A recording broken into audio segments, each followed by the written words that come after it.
Hi hello नमस्कार. तुम्हा सर्वांना रामनवमीच्या खूप साऱ्या शुभेच्छा. आज मी आले होते माझ्या माहेरी निघोजला आणि हे बघू शकता तुम्ही, हे आहे माझं घर आणि माझ्या घराच्या अगदी समोर हे आहे विठ्ठल रुक्मिणी मंदिर. चला तर तुम्हाला मी या मंदिराच्या आत घेऊन जाते. तर सर्वात पहिले इथे आतमध्ये प्रवेश केल्यानंतर आपल्या सर्वांचे लाडके विघ्नहर्ता म्हणजेच गणपती बाप्पाचं मंदिर आहे. गणपती बाप्पाचं दर्शन घेतल्यानंतर जे सेंटरला जे मंदिराचं जे नाव आहे विठ्ठल रुक्मिणी मंदिर, तर हे बघा विठ्ठल रुक्मिणीची खूप छान मूर्ती आहे. म्हणजे अगोदर जेव्हा ही मंदिरं इथे बनलेली नव्हती तेव्हा विठ्ठल रुक्मिणीचं मंदिर नव्हतं आणि जेव्हा या मूर्तींची आता नव्याने स्थापना झाली आहे, जेव्हा हे नवीन बांधकाम केलं तेव्हा या नवीन मूर्ती स्थापित केल्या. आणि सर्व मंदिरे जी आहेत ना ती पहिली जुनी झालेली होती आणि खूप अशी विस्कटलेली होती इकडे तिकडे, पण आता बघू शकतो तुम्ही खूप छान बांधकाम आहे आणि हे माझं अगदी घराच्या समोरच आहे. आणि त्यानंतर इथे आहे देवीचं मंदिर लक्ष्मीचं. त्यानंतर इथेही लक्ष्मी मातेचं दर्शन घेतलं मी आणि लक्ष्मी मातेचं दर्शन घेऊन बाहेर आल्यानंतर हे आहे शनिदेव.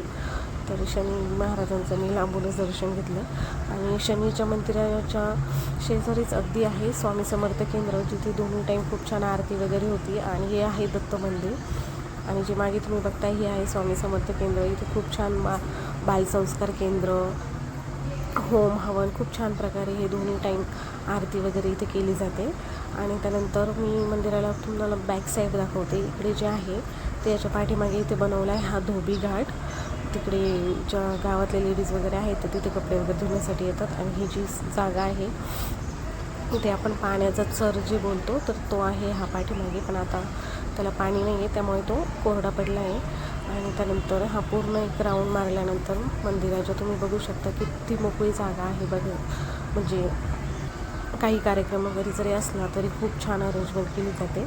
आणि त्यानंतर हे आहे आपलं महादेवाचं मंदिर, जिथे खूप सारे गावातले जे मुलं मुली म्हणजे सर्वच सर्वच लोक इथे जल अर्पण करण्यासाठी इथे येतात महादेवाला. आणि खूप इथे आल्यानंतर इतकं छान आणि शांत वाटतं ना. मी तर इथे आल्यानंतर रोजच येते महादेवाच्या मंदिरात. आणि हे बघा तुम्ही बाहेरचा परिसर, इथे जेव्हाही काही तो खूप सारे म्हणजे कार्यक्रम वगैरे अरेंजमेंट केली जाते. जेव्हाही आमच्या गावाचा सप्ताह असतो वार्षिक सप्ताह तर तो पण इथेच केला जातो. त्यामुळे इथे ही सर्व स्टेज वगैरे बनवलेलं आहे त्यांनी आणि इथेच अरेंजमेंट केली जाते. आणि हे तुम्ही बघू शकता ही माझ्या घराच्या अगदी समोर आहे.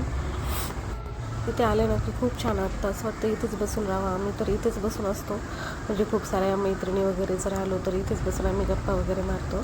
आणि त्यानंतर आता मी तुम्हाला दाखवते मंदिराच्या ज्या बाहेर आहेत, म्हणजे बाहेर नाही मंदिराच्या आतच आहे पण एक आउटसाईडला आहे, ते आहेत माऊली. आणि ही जी आहे ती आहे विहीर. ही विहीर जी होती ती पहिले ओपन होती. जेव्हा आम्ही लहान होतो तेव्हा आम्ही इथेच कपडे वगैरे धुण्यासाठी येत होतो, पण आता जेव्हापासून नवीन बांधकाम केलं आहे मंदिरांचं तेव्हापासून ती पॅक केली आहे पूर्ण. आणि हे बघा तुम्ही माझ्या मागे हे जे मंदिर आहे विठ्ठल रुक्मिणी मंदिर खूप छान आहे. जर तुम्ही कधी इकडे आलात तर एकदा